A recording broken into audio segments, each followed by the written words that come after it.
pesan yang ingin gue sampaikan bahwasanya kita setiap hari itu kan memang kita harus elevate lah, meningkatkan apapun yang kita punya, baik dari sisi knowledge, baik dari sisi pergaulan, network, ataupun dari sisi kemampuan kita. Terus yang kedua ya grow. Kenapa gue pengen mendorong semua anak-anak muda itu harus punya grow mindset gitu loh.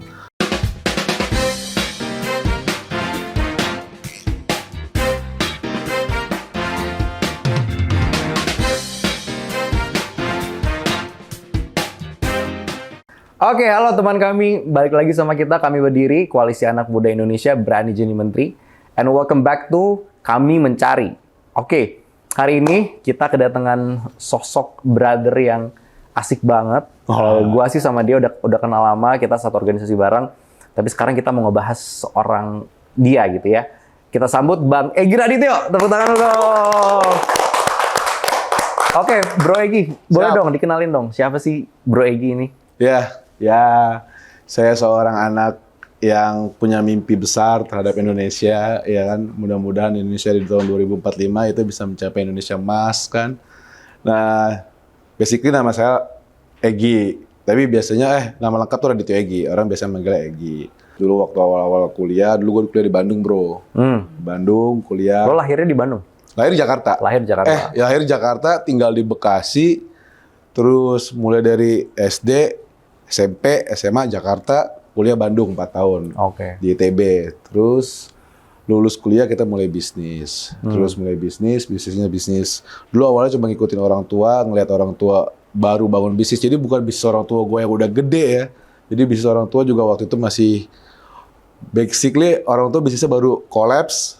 Terus akhirnya mulai bangun. Gue ngebantuin tuh, nemenin segala macam. Terus akhirnya gue sendiri bikin bisnis di bidang perumahan. Terus 2017 alhamdulillah bisnisnya kolaps juga. Nah dari situ blessing in disguise akhirnya kecemplung lah di dunia pendidikan. I see. Dan tiba-tiba ya gue nggak tahu jatuh cinta aja dengan dunia pendidikan gitu loh. Wow, nice. Itulah, itu kita nggak tahu kan kadang-kadang rencana Tuhan gimana ya. Exactly. Itu. Asik, kita tergaya lagi ya. Siap. Jadi kalau ngomongin Bro Egy ini, gue ngeliat di sosmed lu nih, belakangan nih, gue ngeliatnya baru belakangan. Bro Egy ini mulai nge-branding dirinya secara asik gitu ya. Beda dan ringan tapi seru gitu, nggak kaku pembawaannya. Dan dia membawa inisial namanya gitu ya, E, G sama I-nya itu dengan kata-kata yang keren banget. Jadi E-nya itu elevate, G-nya itu grow ya. Grow. I-nya inspire. Keren banget. Nah itu apa sih? Coba ceritain dong bro. Kenapa lu came up with that words gitu? Kenapa kata-kata itu yang kemudian... Ini mau cerita jujur atau mau cerita yang idealisme? Apapun yang ringan lah buat kita lah. Jadi sebenarnya basically waktu itu gue terinspirasi sama pas zamannya Menpora Dito tuh. Waktu itu baru pilih itu. Kan itu jadi inspirasi kan. Di umur semuda itu bisa jadi menteri bos. Kan kita juga yang anak-anak muda ya yang seumuran gitu kan ngeliat wah gila nih, gokil nih bisa segitu. Nah terus singkat cerita gue lagi ngobrol-ngobrol sama tim, ya lagi ngobrol santai lah kayak begini. Itu salah satu tim gue tuh nyeletuk, Mas, kita bikinlah, Mas Egy bikinlah, siapa tahu kan suatu saat kita nggak tahu nih kayak Mas Dito bisa gini ya, bisa jadi menteri. Wah, cocok. Terus gue bilang, gue nggak tahu how-nya gimana. Ya kita bikin aja movement dulu awal-awalnya.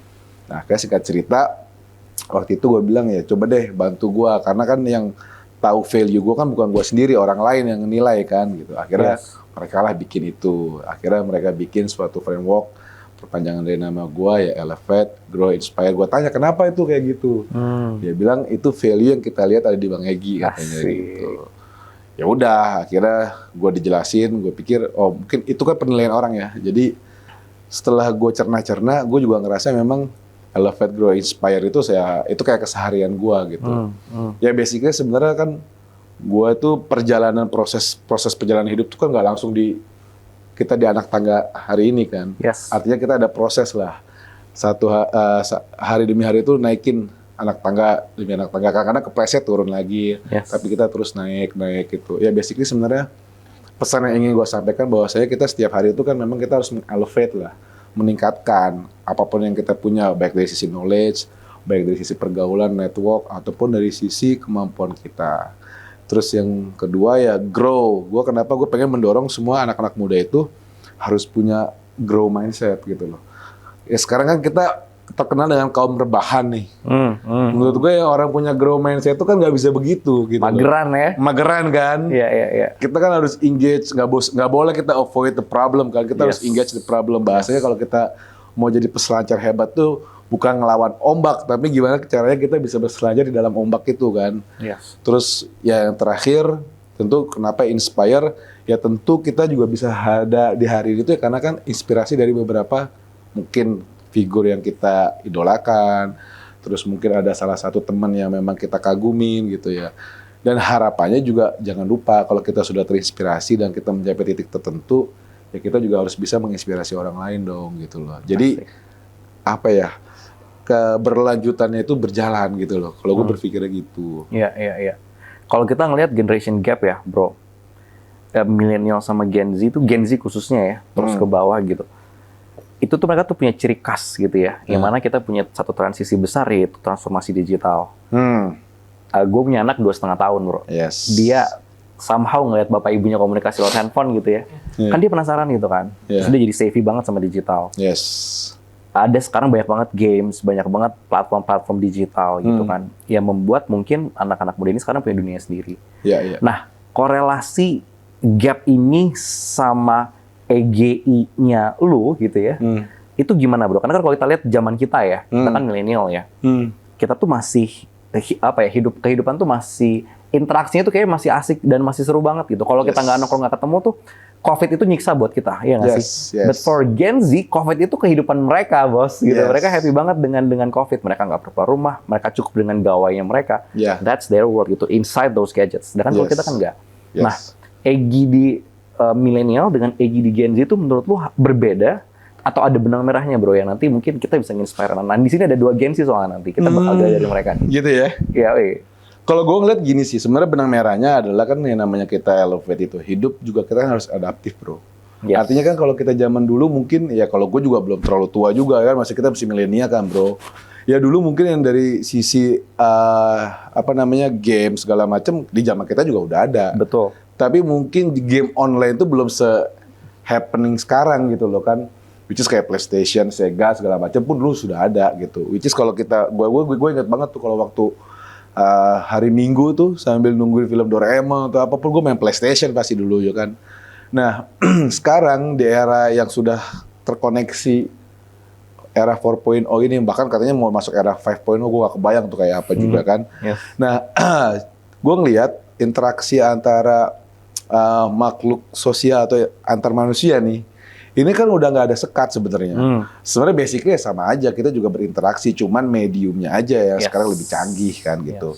Kayak kita bisa komunikasi sama teman kita yang ada di Europe, ada di mana lah ya, di Amerika ataupun ada di bahkan Afrika gitu, bos. Dengan hanya melalui handphone aja udah kita bisa berinteraksi gitu. Nah artinya kan kita mengelevate ini kan melihat perkembangan zaman yang sedemikian masif. Ya gue pengen mendorong kita jangan menutup diri juga dengan perkembangan kan. Karena kita nggak bisa ngelawan ombak tadi, paling nggak kita harus berselancar di dalam ombak itu.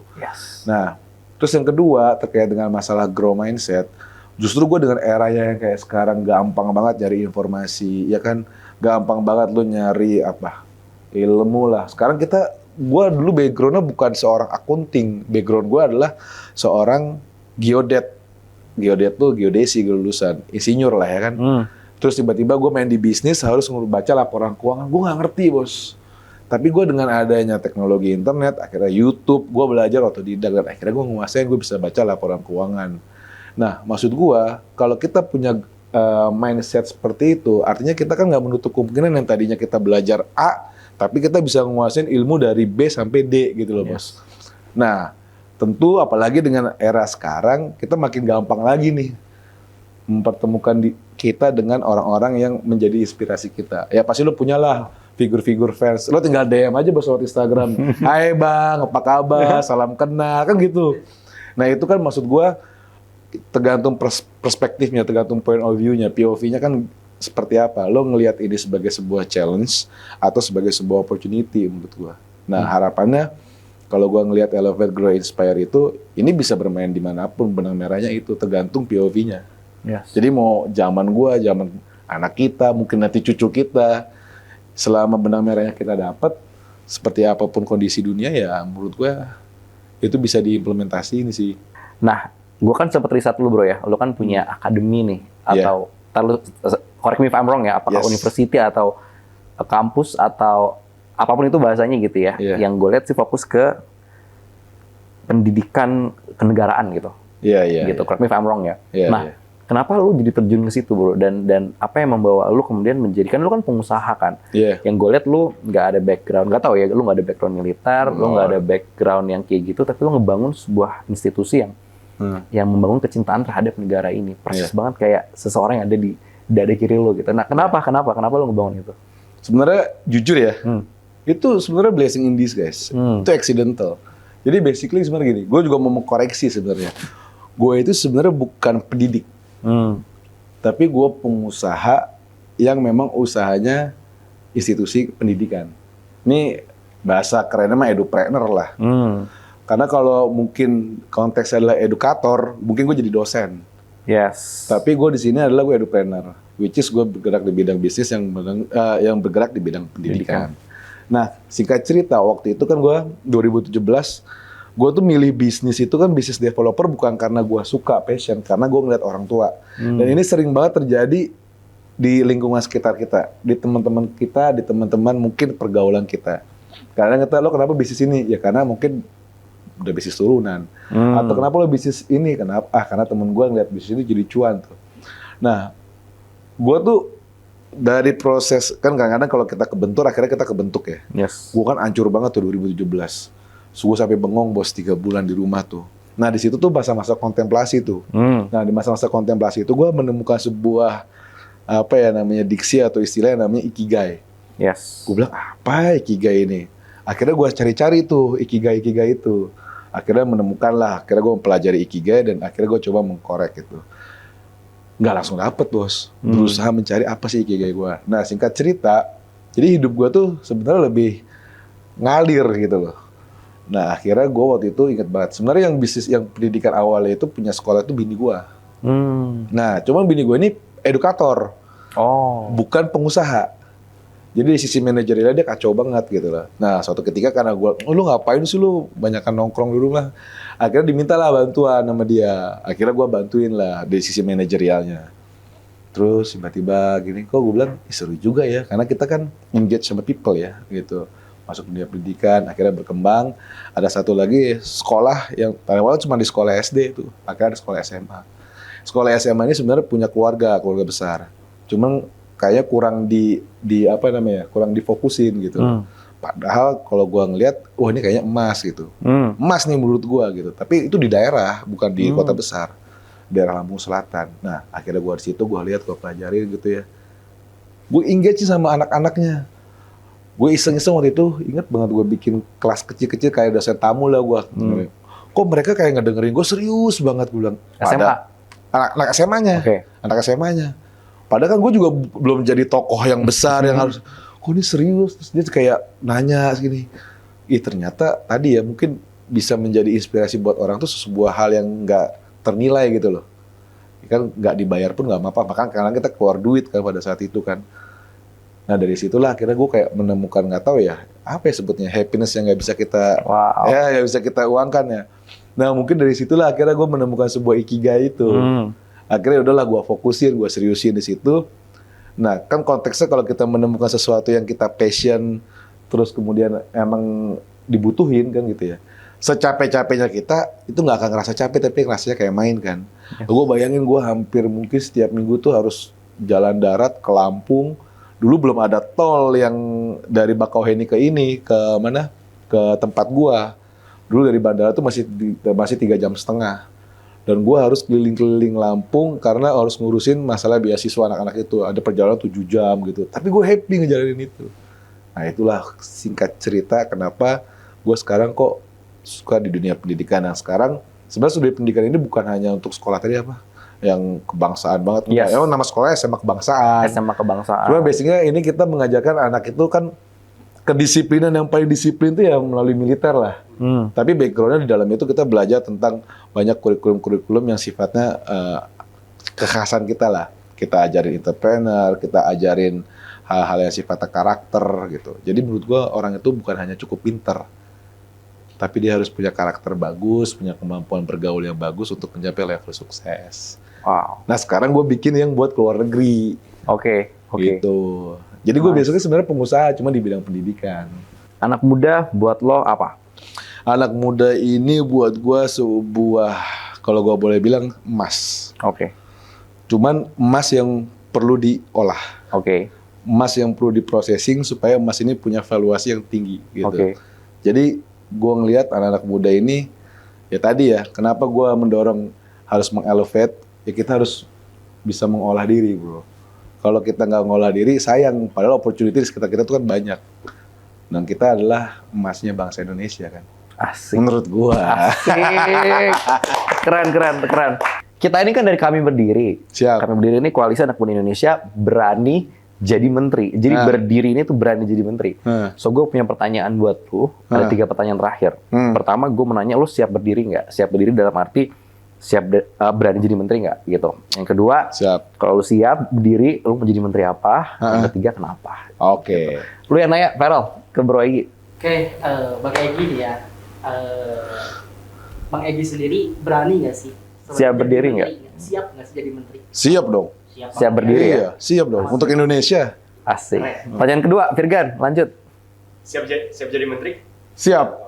Jadi menteri apa tanyain? Menteri apa nih? Menteri apa ya? Boleh dong agak di-spill gitu ya. Iya. Gue kalau insya Allah diberikan amanah, gue ingin jadi menteri UMKM.